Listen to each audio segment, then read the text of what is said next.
Üdvözlöm Önöket, én Kramer Dávid vagyok, mellettem Csecsó vele, ő pedig Borsós vendegész, mögöttünk pedig a Vámosi csárda. És Ez az épület már a középkorban itt állt.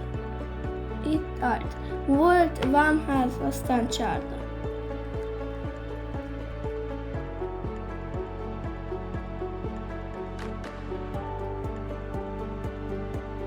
Megújuló energiaforrás a szél és a nap.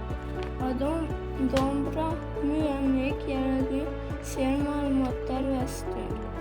Ez áramot is termel. Távolabb a mezőn napelem park lesz. a tűzrakó helyére napelemes, bicikli és elektromos autótöltőt tesz.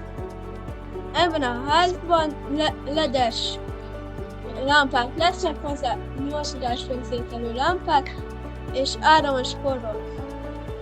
A ház mögé fákat ültetünk, ami védi a széltől és a hőmérséklettől.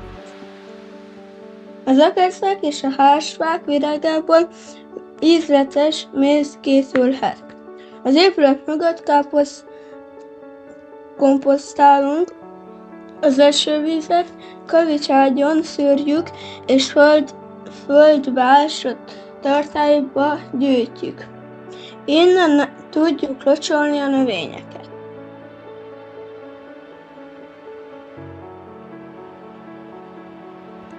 Még nem recseg a fejük bíróságon.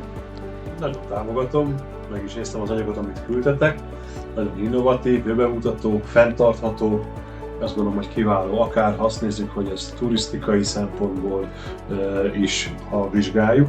És ami külön öröm számomra, hogy egy értéket közvetítetek, ezt az értéket tovább viszitek, ezeket a hagyományokat megragadjátok, mégis a ti fiatalságotokkal hozzátéve a kreativitásokat, azt gondolom, hogy kiváló ötlet, és én bízom benne, hogy ez meg is fog valósulni.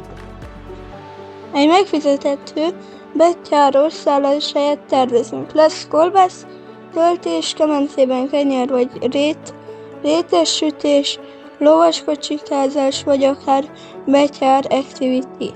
Este tábortűzés zene. A vámosi kereskedőktől vásárolnánk a reggelinek valót. Kenyeret, sonkát, kolbászt, tejet, sajtot, mézet, szódát, sőt, pálinkát és bort is.